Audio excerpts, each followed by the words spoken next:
Hey all, so working on a little project here today. Um, Gonna try to do some cable routing for the remote battery pack on these PVS-31 alphas. Sure, a lot of people have done this mod before, but the way I first saw it was a post that Slade Raider made, and basically, took off the rails here, cut out some routing grooves inside, so the cable is nicely tucked away there. And just getting started here, a couple things that I noticed was initially I was going to try to keep the cable nice and tight here, uh, just enough so that I can rotate this up and down. But thinking that one through, I realized that if I ever need to pull out the nods here, wearing a gas mask or goggles or whatever, that's not going to leave enough cable here. So I'm basically going to leave cable enough to accommodate the longest position on the G24 mount, and I've got that mounted here, or marked here, sorry, with the with this tape.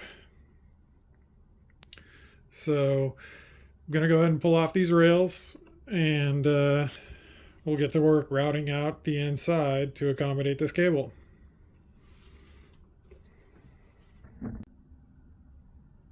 Okay, so I've got the rails off now. The rails are basically two pieces. This piece here, which fits against the helmet, and then this is the exterior rail where any accessories are going to mount or whatnot. So you can see that there is some room up here, which I'm going to try to follow here to route the cable, and then I'm going to try to come down here and then come out the back.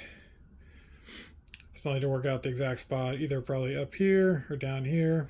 Might want to leave this here so I still have a spot for zip tying something on there if I need to. The thing I noticed taking a look at this is that I was just going to run straight up through here all the way back, but it looks like there's a little protrusion here on the interior piece that fits up in there. So I'm going to have to dip down with the cable a little bit. And so I'm going to start from the front and work my way back and keep trying it against the helmet, check the fit so that I can make sure that I'm not compressing the cable. And let's get started here. Okay, so I'm making a little bit of progress here. It turns out that I'm using this bit right here to get through some of the tighter curves and whatnot. But the bit I originally started with does work great for just coming through the straighter areas, like you can see right there. That just worked back and forth to kind of get that area there. Clearly, I'm going to come back and clean some of this up. Got a few rough edges here and there, and I do find myself stopping periodically to cut away like the excess plastic so I can get a clear view of what I'm working with. And I think if you do that periodically, you can probably get your cuts to be a little bit more accurate and see exactly where you're at with the material removal. And obviously going back and forth here with the cable, checking the fit.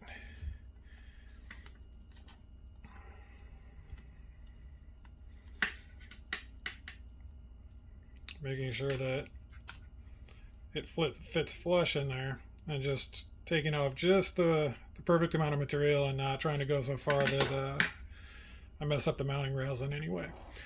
So making a nice mess, making some progress. Let's try to work out this area down here, and then I'll go back and start cleaning everything up. Okay, so I think I'm done with material removal here. More or less followed the plan, came in through the front here, removed some material through the top part of the rail, dipped down a bit here to accommodate this protrusion, came back up through the top part of the rail, made a bit of a sharp turn here down into the bottom part, Got another channel through here, and then the cable has room to exit through the rear of the rail right here.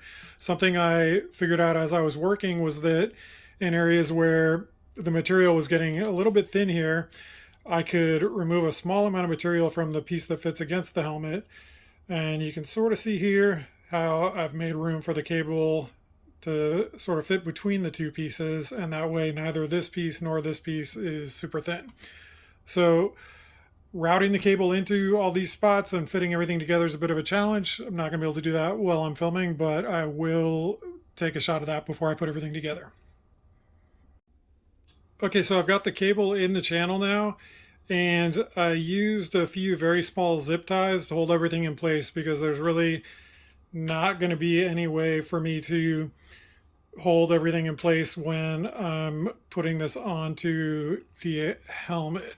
So if you take a look up in here, you can sort of see some of the areas where plastic was removed to accommodate the cable, and see the zip ties here that are holding everything together. So once I get this attached to the helmet, I'll go ahead and cut the zip ties off and fully tighten everything down. But that's basically where we're at right now. So let's screw it onto the helmet and pull off these zip ties. Okay, everything's back together now. As I mentioned earlier, I left this cable here a bit long to accommodate the nods in their fully extended position on the G24 mount. Everything routes cleanly through the rails and exits here on the bottom, then tucks nicely up into this TMVC Mohawk I've got mounted here on this helmet. I was considering coming out this area here, but I was reluctant to give up that spot as an attachment point because I do intend to put some shock cord on here to retain the Mohawk at some point. Overall, very pleased with the outcome. Hopefully if you try this yourself, you can use some of the things I learned to make your job a little bit easier. And thanks for watching.